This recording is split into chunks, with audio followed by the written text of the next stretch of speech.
सुभान अल्लाह।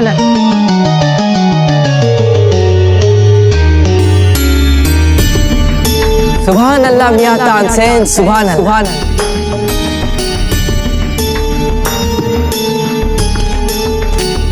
ऐसी रूहानी गायकी हमने आज से पहले कभी नहीं सुनी। क्या गाते हो मियां, सीधे रूह में उतर जाते हैं। धन्यवाद जहांपना, किंतु मैं तो ऐसा कुछ भी नहीं गाता। कदाचित आपने मीरा माँ को नहीं सुना। यदि आप उन्हें सुन लेते तो मेरी प्रशंसा कदापि नहीं करते। उनकी भक्ति में जो भाव है वो मेरी गायकी में कहाँ। एक बार यदि आप उनके मुख से भजन सुन लेंगे ना, तो उनके चरणों में अपने सर झुका लेंगे।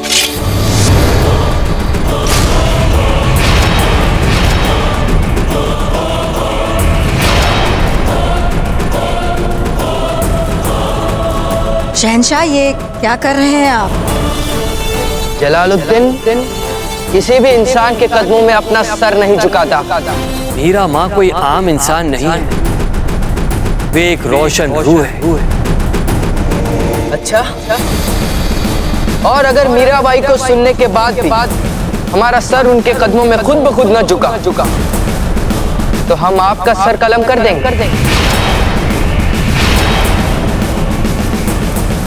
आप कहना क्या चाहते हैं? हम मीराबाई से मिलना चाहते हैं, सुनना चाहते हैं हम उन्हें। क्या राणा जी आपके द्वारका जाकर मीरा भाभी को यहाँ लाने के लिए मान गए? हाँ रानी माँ, उन्होंने हमें इसके लिए अनुमति दे दी है। आप हमारे द्वारका जाने की तैयारियां आरंभ कीजिए। हाँ हाँ, हम अभी जाके सभी दासियों को निर्देश देकर आते हैं। हाँ। नहीं, हम राणा जी से पूछकर इस बात का सत्यापन करेंगे। रानी माँ, हम सच कह रहे हैं, दाजीराज मान गए हैं। राणा जी, ये जो गौर प्रताप कह रहे हैं वो, क्या आपने इन्हें अनुमति दी है? हाँ जयवंताबाई जी, गौर प्रताप सच कह रहे हैं। धन्यवाद राणा जी, धन्यवाद।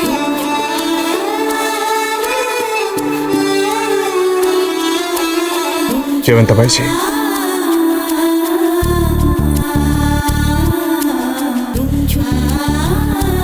हमें यही लगता था कि मीरा भाभी के जाने का घाव समय के साथ भर जाएगा, किंतु कुंवर प्रताप ने हमें अनुभव करवा दिया कि बजाय ये घाव भरने के, ये घाव और गहरा हो गया। और ये घाव तभी भर सकता है जब मीरा भाभी हमें क्षमा कर मेवाड़ वापस लौट आएंगी। रानी माँ, अब तो हो गया आपका सत्यापन, परंतु रानी माँ, हमें वहां जाने से पहले मीरा माता के बारे में सब कुछ जानना है, और आप हमसे उनके बारे में कुछ मत छिपाइएगा। सब कुछ बता दें आपको मीरा माँ के बारे में, किंतु इसमें तो बहुत समय लग जाएगा,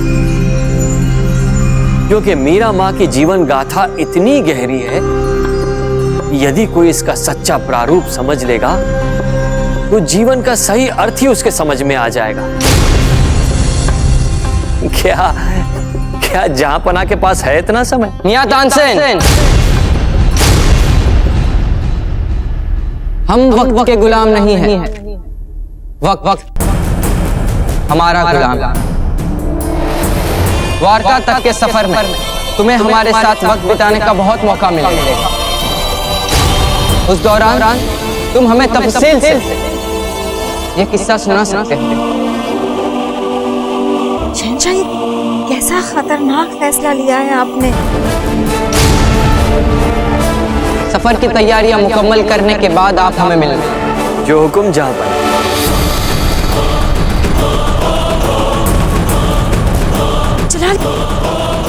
ये कैसी जिद ठान के बैठ गए हैं आप? जिद नहीं अम्मी, गुरु।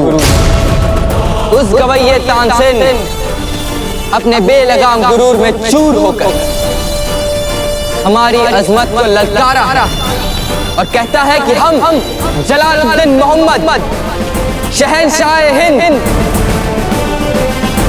जो मेवाड़ के हाथों हुई अपनी फौज की शर्मनाक हार का बदला लेने के लिए दिन रात तड़प रहे हैं, वो उसी मेवाड़ की बहू मीराबाई से उसका सूफियाना कलाम सुनने के बाद अपना सिर उनके कदमों में खुद ब खुद झुका देंगे। ऐसा नहीं हो सकता। ये हम भी जानते हैं जलाल, मगर इतनी सी बात साबित करने के लिए आपको उतनी दूर द्वारका जाने की जरूरत नहीं है। आप यहाँ इसी वक्त उस गवैये का सर कलम कर सकते हैं। नहीं, मियां तानसेन के गुरूर से उठे हुए सर को हम मीराबाई के सामने ही कलम करना चाहते हैं, ताकि फिर कभी कोई खड़ा होकर शहंशाह हिंद की अजमत को ललकारने की जुर्रत ना कर सके। मगर जलाल, हम एक बार फैसला कर लेते हैं तो उसके बाद पीछे नहीं हटते। शहंशाह हिंद का फैसला हरफ़े आखिर होता है।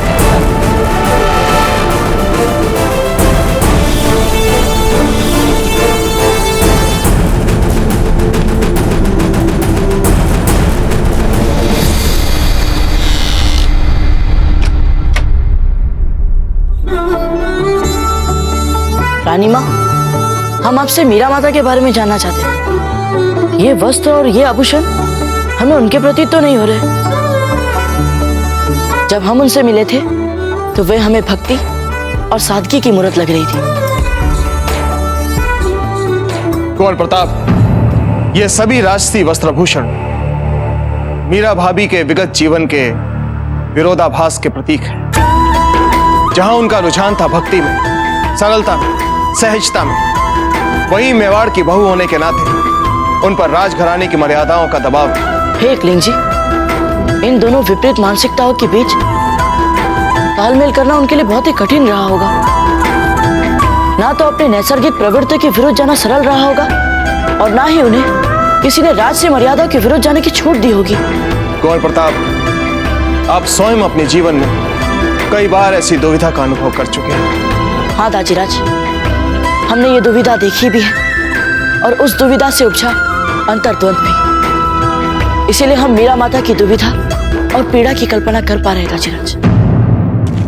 किंतु दुविधा और पीड़ा के उपरांत उन्होंने भी अपने जीवन में आप ही की तरह अपने मन की बात सुनी। उन्होंने भक्ति का मार्ग चुना।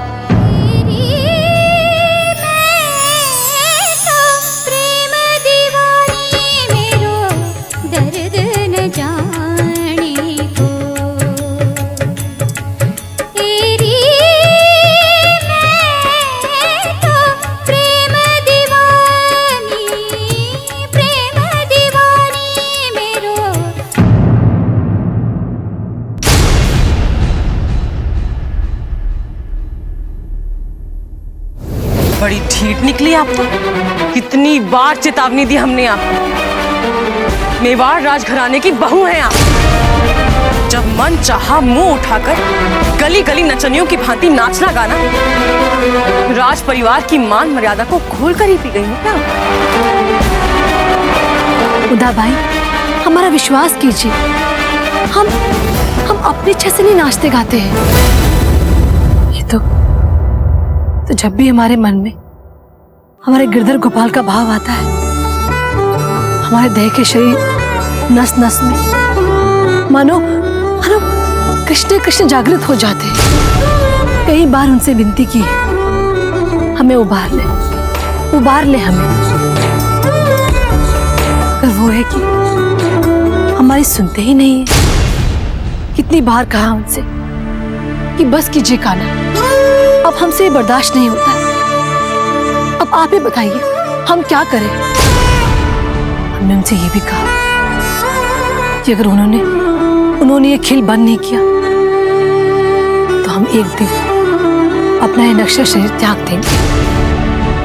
लेकिन लेकिन वो है कि हमारी पुकार सुनते ही नहीं है। जब एक भक्त वत्सल एक भक्त नहीं सुनेगा तो उसका भक्त किसके लिए जिएगा और क्यों जिएगा वो? इसलिए हमें मार दीजिए। सुनिए, हमें देह के इस बंधन से मुक्त कर दीजिए, वरना। अरे हटो!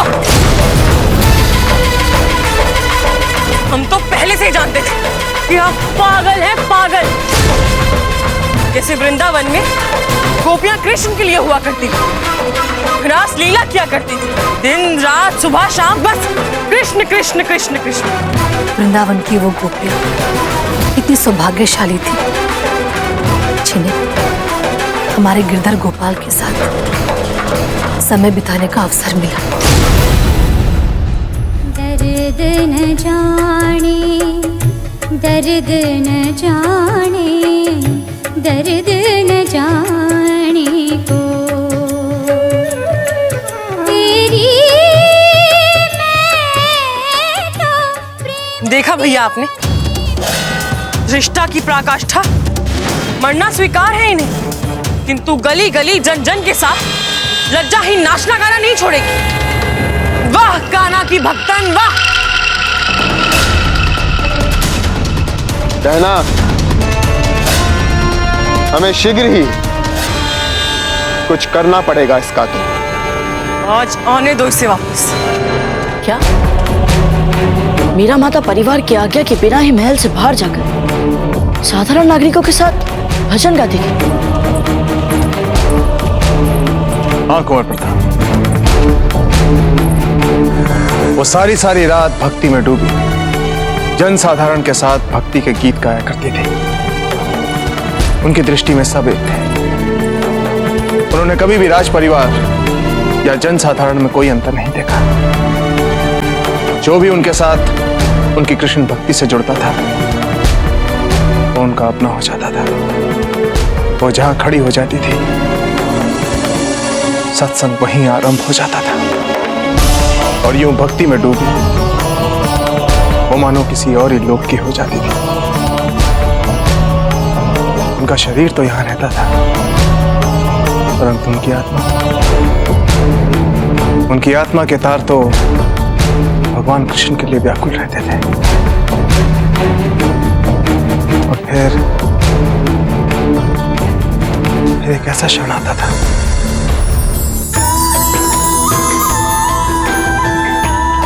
मीरा भाभी को भगवान साक्षात दर्शन देते थे। परंतु दाजीराज, रानी माँ ने तो हमसे कहा था कि किसी भी साधारण व्यक्ति में भगवान को देख पाने का सामर्थ्य होता ही नहीं। मीरा भाभी साधारण मानवी नहीं है कुंवर प्रताप, वे तो अपने कान्हा की भक्त है। ऐसे भक्त जिन्होंने अपना तन मन सब कृष्ण पे वार दिया था। मीरा भाभी की इस कृष्ण भक्ति का छोटे बड़े बच्चे बूढ़े सब सम्मान करते थे। प्रभु के आशीर्वाद और लोगों के स्नेह से सर से पांव तक डूबी मीरा भाभी कृष्ण भजन गाते गाते अपनी सुध खो देती थी।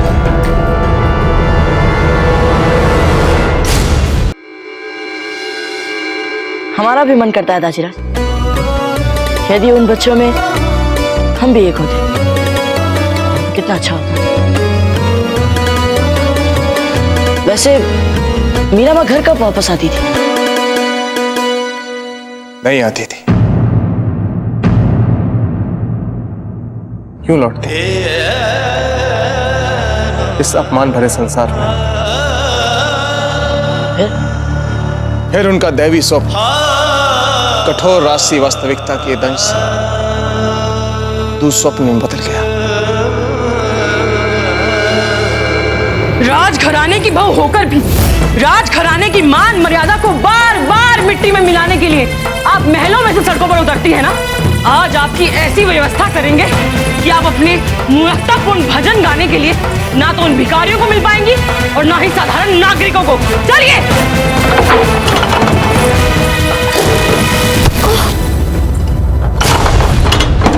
भाई विक्रमादित्य, अब आपको इस बात का ध्यान रखना है कि मीरा को अन्न जल प्राप्त ना हो सके। अब इस चरित्रहीन औरत को हम पाठ पढ़ाएंगे भली भांति। और ऐसा पाठ पढ़ाएंगे कि अगली बार जब बाहर जाकर नाचने और गाने का विचार भी इसके मन में आएगा तो हमारा नाम सोचते ही इसकी आत्मा थर थर कांपेगी। बहना, अब आप जैसा कहेंगी वैसा ही होगा।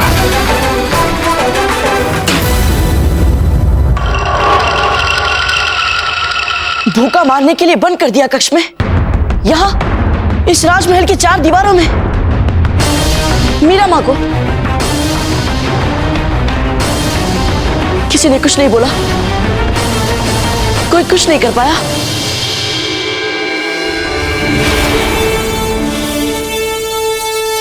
तो क्या उन्होंने मीराबाई को भूखों मरने के लिए छोड़ दिया था?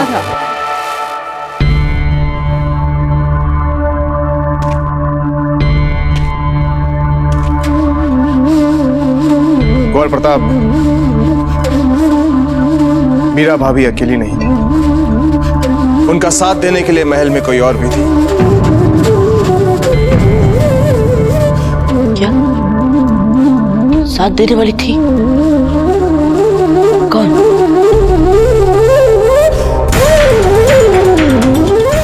उनका साथ देने के लिए महल में कोई और भी थी। साथ देने वाली थी? कौन? आपकी दादी माँ, यानी हमारी रानी माँ, रानी कर्णावती।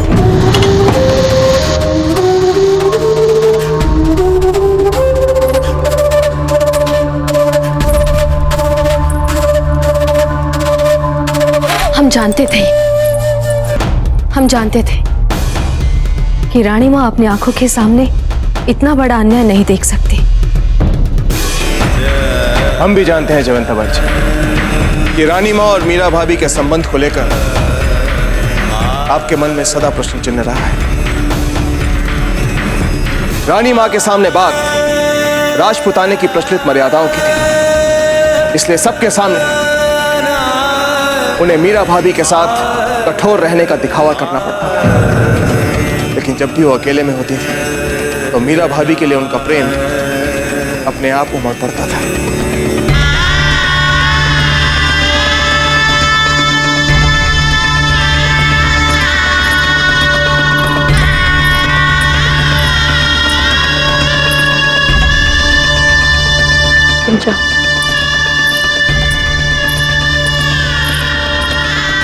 चाहे कितने भी पहरे क्यों न लगे हो,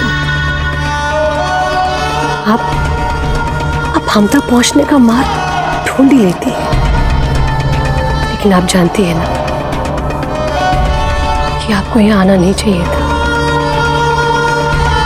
अगर उदाबाई को पता चल गया तो आपसे बहुत क्रोधित होंगी। किसी में इतना साहस नहीं जो हमें इस महल में कहीं भी आने जाने से रोक सके। ये बात तो है क्योंकि आप हमारी रानी माँ हैं।